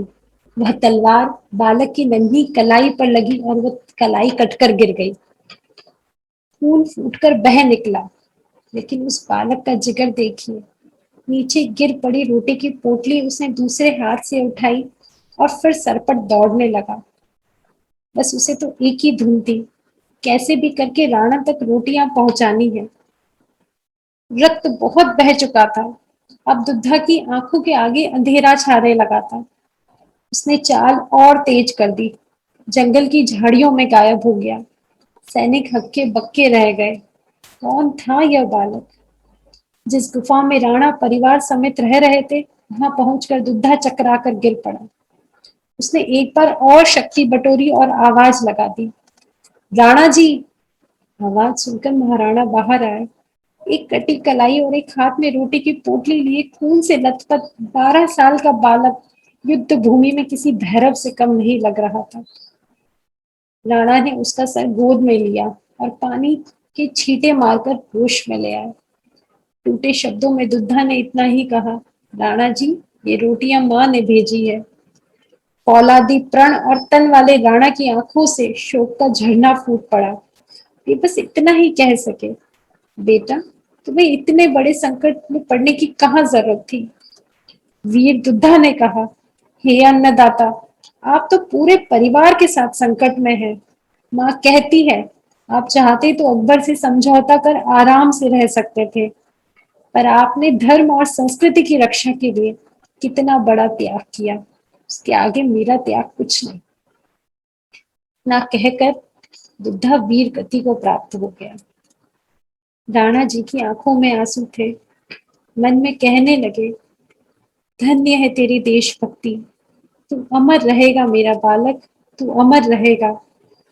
अरावली की चट्टानों पर वीरता की यह कहानी आज भी देशभक्ति का उदाहरण बनकर बिखरी हुई है। वीर दुग्धा जैसे बालक हमारे इतिहास के गौरव और संस्कृति के आधार है। धर्म व देश की रक्षा में सबका समान योगदान रहा है। मेरे बच्चे, तुम सुनो, तुम सीखो इन वीरों के बलिदानों से। देखो हमारा देश कैसे वीरों की मिट्टी है। आज हो सकता है तुम्हें जीवन में रोकने वाले, तुम्हारी कलाई काटने वाले मुगल या अंग्रेज ना मिले, पर वो बुरे विचार वाले, वो तुम्हें तुम्हारे रास्ते से भटकाने वाले मुगलों से भी बड़े, बहुत बड़े बड़े रावण तुम्हें मिलेंगे। लेकिन तुम्हें वीरता से आगे बढ़ना है, तुम्हें साहस से आगे बढ़ना है, तुम्हें अपने लक्ष्य तक पहुंचना है और उस हद तक पहुंचना है कि स्वयं भगवान तुम्हारा गोद में सर लेकर कहे, मेरे बच्चा तू अमर रहेगा, मेरा बच्चा तू अमर रहेगा। यह जो जीवन भगवान ने हमें दिया है, यह जो श्रेष्ठ तन हमें भगवान ने दिया है, हम जो इस ईश्वर की संतान हैं, हम वह अपना कर्ज चुकाएंगे। हम वह काम कर दिखाएंगे कि स्वयं भगवान हम पे हर्ष करे। स्वयं भगवान अंत में हमारा सर गोद में रखकर बोले, हाँ मेरे बच्चे, तुम अमर रहोगे। तुम्हारे बलिदान को, तुम्हारी वीरता को यह देश, यह सभी याद, सारी पृथ्वी, सारा संसार याद करेगा। मेरे बच्चे, मैं चाहती हूँ तुम ऐसे वीर बनो, तुम ऐसे साहसी बनो, तुम ऐसे गुणवान बनो। ये पूरी संस्कृति, ये पूरा देश, पूरा पृथ्वी का कण कण तुम्हें याद करे। यही तुम्हारी माँ चाहती है मेरे बच्चे, यही तुम्हारी माँ चाहती है। सभी माताएं कोमलता से अपनी आंखें खोले। आज की कार्यशाला को यही विराम देते हैं। अब किसी के भी गर्भ संवाद से रिलेटेड जो भी प्रश्न है वो मुझसे कर सकते हैं। धन्यवाद अर्पिता जी। घर संवाद के क्या क्या तरीके हो सकते हैं आपने बहुत विस्तार से समझाया। इनका उपयोग करके हम अपने घर में दैवी गुणों से संपन्न संतान ला सकते हैं। प्रश्नोत्तरी का कार्यक्रम अभी होगा। दुर्गा जी। दीदी नमस्ते। हेलो जी, आवाज आ रही है आपकी। हाँ जी दीदी, मेरा आपसे ना 2 क्वेश्चंस हैं। एक तो दीदी जो हम जैसे स्वाध्याय करते हैं, तो स्वाध्याय एक तो बोलकर किया जाता है और एक है ना मन ही मन में किया जाता है। अभी जो ये पीरियड चल रहा है प्रेगनेंसी, तो उसमें सांस फूलने लगती है बोलने से। तो हम जो स्वाध्याय मन ही मन में करते हैं, उससे हमें कितना लाभ मिलता है दीदी? उसी से पूरा लाभ मिलेगा। मतलब आपको जोर जोर से बोल के करने की कोई आवश्यकता नहीं है। देखिए, शिशु तक जो सबसे ज्यादा पहुंच रहे हैं वो आपके मन के भाव है। मतलब आप जो फील करती है वो बच्चा फील करता है। तो मतलब मैं तो कह रही हूँ बिल्कुल भी आवश्यकता नहीं है बोल के करने की। आप उसको मन ही मन आप पढ़िए, आप मन ही मन उसका मनन करिए, चिंतन करिए, और फिर मन ही मन बच्चे से भावपूर्ण जुड़कर उससे कहिए कि देखो मतलब बच्चे, आज हमने ये सीखा। सब कुछ अंदर भावनाओं का ही खेल है, शब्दों की कोई आवश्यकता ही नहीं है। मतलब ऐसा कुछ नहीं कि आप जो जोर से बोलेंगे वही बच्चा सुनेगा। माँ से तो वो अंदर से जुड़ा हुआ है। ओके दीदी, मेरा दूसरा सवाल ये है कि दीदी घर में बड़े छोटे सब लोग रहते हैं, तो हम जैसे हर एक्टिविटी के साथ में बच्चे से संवाद करें, तो बड़ी हेजिटेशन सी होती है दीदी। मतलब बड़ा अजीब सा लगता है कि कैसे बड़ों के सामने अपने वही क्या बोलते हैं बच्चे से संवाद करें। हाँ, मतलब मुझे उसमें लगता है ना, उसमें भी ऐसा जरूरी नहीं है कि आप बोल के करें। जैसे सब लोग बैठे हाँ हैं, दीदी, यही पूछना आप चाहती हूँ। अपने गर्भ पे हाथ रख के आप प्यार से अपना मन ही मन बोलना चालू कर दिए। जैसे मेरे साथ होता था कि कभी हम हाँ लोग कहीं खाना खाने बाहर गए हैं या फिर मुझे कोई चीज अच्छी नहीं लग रही है, तब मैं अंदर ही अंदर अपने बच्चे से बात क्या करती थी कि देखो बेटा, ऐसा बच्चा होता है कि हमें कई बार परिवार के चक्कर में कहीं जाना पड़ता है, आना पड़ता है, पर ठीक है, हम उस चीज को पॉजिटिव में लेके उन चीजों पे ध्यान नहीं देंगे, हम अपने में ही रहेंगे, हम अपने आप को सद्विचारों से ही घेरे हुए रखेंगे। तो इस तरह आप परिस्थिति के अनुरूप मतलब इसमें सबसे ज्यादा यही होता है कि आप भावपूर्ण कितना ज्यादा अपने बच्चे से जुड़ पाए। मतलब आप ये अनुभव कर पाए कि आपका बच्चा जागृत अवस्था में है और आपको हर पल महसूस कर रहा है। जी जी दी, तो इसमें मतलब हमें जरूरी नहीं कि हर टाइम हम बोलकर ही संवाद करें, हम नहीं, मतलब हाँ, मन ही मन में भी कर सकते हैं नहीं ना मन में बच्चे। भी कर सकते, जी जी। हाँ ओके दीदी, thank you. Shrutika ji. Hello. Hello ma'am. जी जी दीदी। मुझे ये प्रश्न पूछना था कि हम गर्भ संवाद कौन से महीने से शुरुआत कर सकते हैं? क्या पूछा आपने? कि गर्भ संवाद कौन से महीने से शुरू करना चाहिए? देखिए, वैसे तो बोला जाता है कि मतलब इसमें मुझे परम पूज्य गुरुदेव का ही एक वाक्य याद आता है। वो कहते हैं कि जिस प्रकार आप एक छोटी सी जमीन खरीदने से पहले भी 100 बार सोचते हैं कि आपको जो जगह मतलब जिस पर्पस के लिए वो जमीन चाहिए, क्या वह उपयोगी, मतलब वो वहां पे हो पाएगा या नहीं। उसी प्रकार माता को अपने आचार विचार व्यवहार और अपनी सोच गर्भ काल के भी पहले से बना लेनी चाहिए। मतलब मिनिमम 3 मंथ पहले से ही माँ को गर्भ संवाद शुरू कर देना चाहिए। उस समय आपके गर्भ में कुछ नहीं है, लेकिन आप अंतरिक्ष की उन आत्माओं से उस समय संवाद कर रही है। आप बोल रही है कि आप हमारे घर पधारिए, मैं हाँ। अपना जीवन उतना व्यवस्थित बना रही हूँ, मैं अपना आचरण उतना अच्छा बना रही हूँ, मैं आपके लिए वह मतलब वातावरण तैयार कर रही हूँ। बाकी जो बच्चा गर्भ में सुनने लगता है उसका बोला जाता है कि 3 महीने बाद तो कान डेवलप हो जाते हैं, लेकिन उससे पूर्व भी जो हमारे कान का जो सेल होता है जो सुनने की क्षमता रखता है वो बच्चे की पूरे बॉडी पे रहता है फर्स्ट 3 मंथ में। तो बच्चा आपको हर पल सुनता है, इवन गर्भकाल के पहले से भी सुनता है। तो एज सुन एज पॉसिबल आप शुरू कर पाए। नेक्स्ट स्वागत जी। प्रणाम दीदी। मेरा प्रश्न है, मेरा अभी 6 मंथ चल रहा है, बट अभी तक मेरा इतना गर्भ संवाद नहीं हुआ, और 5th मंथ तक जरा फैमिली प्रॉब्लम के वजह से थोड़ा सा स्ट्रेस में भी गया और थोड़ा चिड़चिड़ा भी गया। तो जिन लोगों के वजह से हुआ, तो उनके साथ भी मैं चिड़चिड़ी हो गई थी। तो उसका पूरा असर अभी बेबी को हो जाएगा क्या? जब बाहर आएगा तो उन लोगों को भी वो गुस्सा करेगा या नहीं? ऐसे कुछ होता है क्या या नहीं? अभी तक मेरा तो गर्भ संवाद भी इतना नहीं हुआ है, अभी 6 मंथ ऐसे ही चला गया मेरा। आप चिंता मत करिए, आप अभी से शुरू कर दीजिए। आप ऐसा सोचिए ना, मतलब मैंने हिरण्यकश्यप की कहानी इसीलिए तो सुनाई थी। वो तो माता हाँ पिता हाँ। राक्षस फैमिली के थे, उन्होंने तो कभी अच्छी आत्मा का आवाहन ही नहीं किया था। लेकिन फिर भी जो नारद जी के आश्रम में उन्हें वातावरण मिला, उससे कितना ज्यादा चेंज हो गया, प्रहलाद बन गए।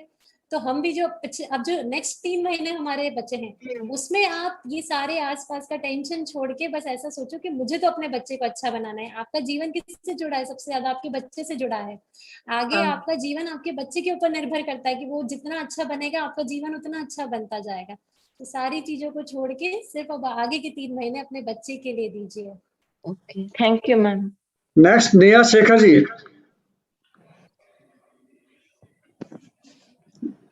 नेहा शेखर जी, हाँ। हेलो। हाँ जी दीदी। हाँ नमस्ते दीदी। जी दीदी। हेलो, आवाज आ रही दीदी? जी जी जी, आ दीदी रहे आ हैं। रही है। हाँ, मेरा क्वेश्चन ये था कि हर माता अपने बच्चे के लिए पॉजिटिव तो सोचती ही है, लेकिन बहुत से ऐसे परिवार में ऐसा इश्यू रहता है कि बहुत लोग इस आने वाले शिशु के बारे में बहुत नेगेटिव सोचते हैं, यानी उसके सब गुणों के बारे में वगैरह। तो उनका जो संवाद या उनकी की हुई बातें का असर अपने बच्चे पर हो सकता है क्या? सबसे ज्यादा तो माँ की सोच का ही असर पड़ेगा। ओके। मतलब उनका असर पड़ेगा जितना आप उनकी बातों को अपने ऊपर लेगी। मतलब अगर उन्होंने बोला है कि आपका बच्चा खराब होगा और आपने सोच लिया कि हाँ मेरा बच्चा खराब होगा, तब आपके बच्चे पे असर पड़ेगा। आप अच्छा सोचो नहीं अच्छा। मेरा तो हो ही नहीं सकता, तुम बोलो जितना बोलना है, मेरा बच्चा तो जैसा मैं सोचती हूँ वैसे ही बनेगा, तो वो वैसे ही बनेगा। अच्छा, यानी पॉजिटिव उनके नकारात्मक विचार को पॉजिटिव करके हमने सोचना चाहिए। जी। ओके दीदी, थैंक यू। नेक्स्ट जसविंदर जी कौर।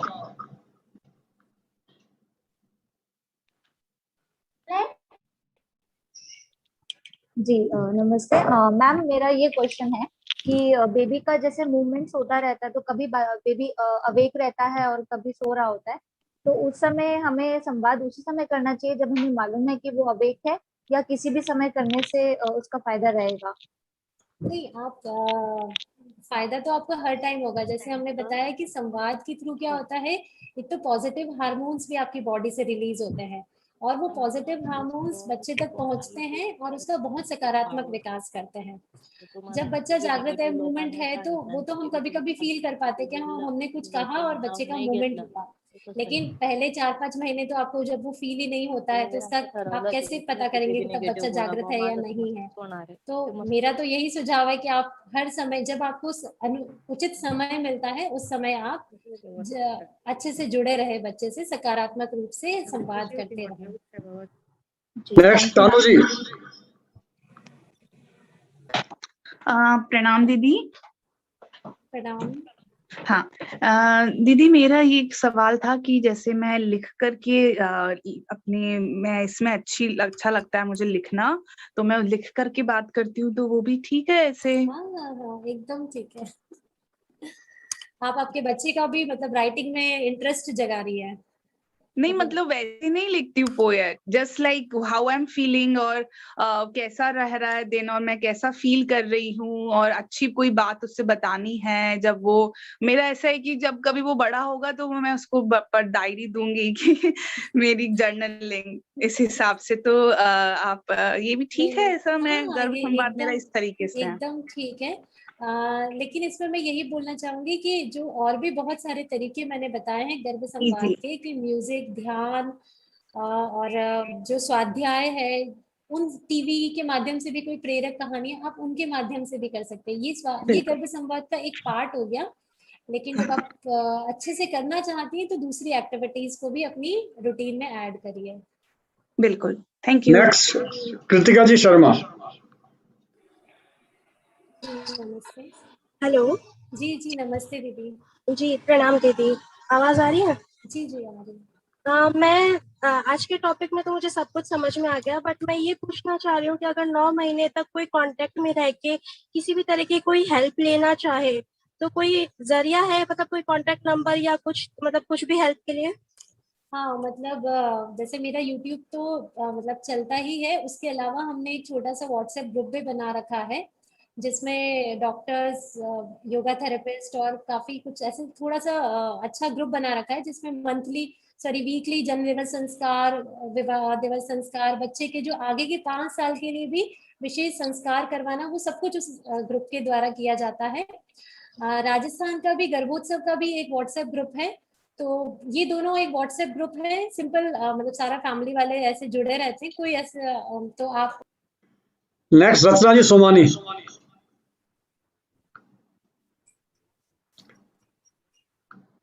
रचना जी सोमानी। प्रणाम दीदी, आवाज सुन पा रहे हो? जी जी दीदी। जी आ रही।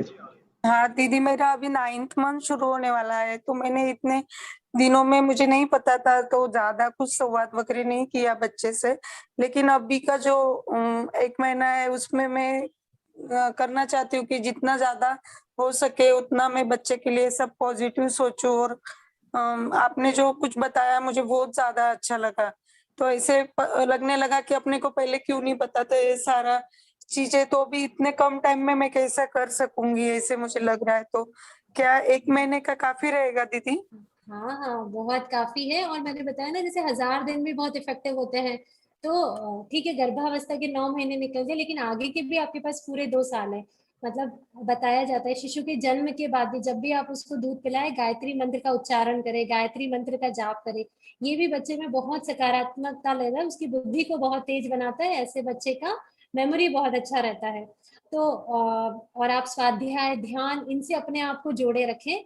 अभी जो समय बचा है उसमें भी, प्लस जन्म के बाद आपको बहुत कुछ नहीं हो पाएगा बच्चे के साथ, लेकिन कम से कम आप इतना कर सकते हैं कि जब भी बच्चे को दूध पिलाएं तब सकारात्मक रहे, उस समय सकारात्मक चिंतन करें, तथा कोई विशेष मंत्रों का पाठ करें, गायत्री मंत्र का पाठ करें। वो कितना पाठ करना चाहिए दीदी मतलब गायत्री मंत्र का? जितनी देर फीड करा रही है उतनी देर तो कम से कम करे ही सही। उसके अलावा दिन में आधा 1 घंटा आप अगर जब भी समय निकाल पाती है, मतलब मुझे लगता है कि बच्चा जब होगा तब बहुत सारा वैसे ही माता बिजी हो जाती है, तो उतना टेंशन ना ले, सिर्फ मन से शांत पॉजिटिव रहें, और जब भी समय मिले गुरुजी की आवाज में गायत्री मंत्र प्ले कर दें, और थोड़ा थोड़ा सुनते रहें, अपने बच्चे को भी वो सुनाते रहें। अच्छा प्राची जी। दीदी, आपका वो लिंक शेयर करना ना, जो ग्रुप में मैं जुड़ना चाहती हूँ। अभी आपने किसी को बताया ना, जी जी जी जी मुझे दीदी। बहुत अच्छा लगा है। गायत्री परिवार से भी मैं जुड़ना चाहती हूँ कि ताकि बाकी के संस्कार कर सकूं बच्चों को। जी जी जी दीदी जी। तो वो डाल आप दिया है जरूर शायद से। ग्रुप में। अच्छा, थैंक यू सो मच दीदी। Hello, first of all thank you ma'am, आपका सेशन बहुत अच्छा था। बहुत अच्छा लगा इसे सुनकर। मेरा एक क्वेश्चन है कि जैसे मैं जहाँ जिस फैमिली से बिलोंग कर रही हूँ, मेरे ससुराल में थोड़ा ड्रिंक का कल्चर है, एग वगैरह खाने का कल्चर है, पर मैं मेरे मायके साइड से ऐसा कल्चर मुझे कभी पसंद ही नहीं है, क्योंकि वहां पे ऐसा कभी कल्चर नहीं था। तो मैं चाहती हूँ कि बच्चे में भी ये गुण ना आए, तो उसके लिए मैं क्या कर सकती हूँ? और जैसे अभी यहाँ पर सभी कल्चर है कि सभी मिलकर बैठकर बच्चों के सामने भी ड्रिंक करते हैं, तो मैं कभी नहीं चाहती कि ऐसा हो। पर मेरे पति इस बात को एग्री नहीं करते, वो कहते हैं कि मैं, ऐसा नहीं है कि मेरी लाइफ जीना छोड़ दूंगा। तो इसके लिए मैं क्या कर सकती हूँ ताकि वो पेट से ये चीजों से दूर रहें?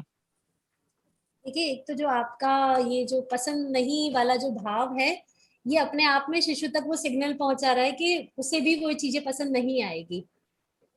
तो मतलब आप ये चिंता ना करें कि भाई मेरे शिशु में ये आदत जाएगी नहीं जाएगी।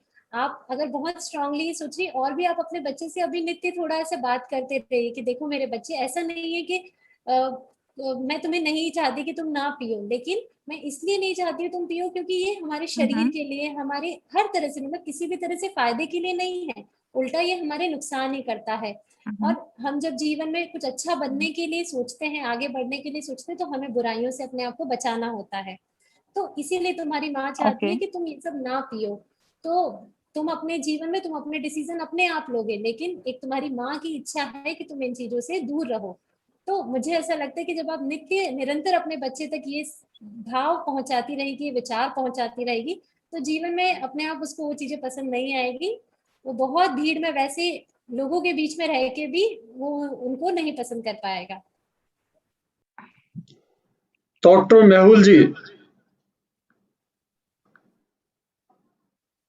हाँ बोले डॉक्टर मेहुल जी। कॉन्ग्रेचुलेशन अर्पिता जी, बहुत ही अच्छा इनिशिएटिव लिया है आप गायत्री परिवार ने। एक्चुअली मैं बाय प्रोफेशन गायनेकोलॉजिस्ट हूँ, ऑब्स्टेट्रिशियन हूँ, और यहाँ पे राजस्थान के पास में गुजरात में ही थराद में प्रैक्टिस करता हूँ। आज आपका सेशन देखा, बहुत अच्छा लगा। और सिर्फ मेरा एक ही क्वेश्चन है कि अगर आपके ग्रुप में कोई ऐसा अच्छा गायनेक डॉक्टर है जो ये प्रैक्टिस ऑलरेडी कर रहा है, तो अगर शायद मेरे को उसका कांटेक्ट मिले तो मैं यहाँ पे भी ये स्टार्ट कर सकूँ। ममता जी। दीदी आवाज आ रही है?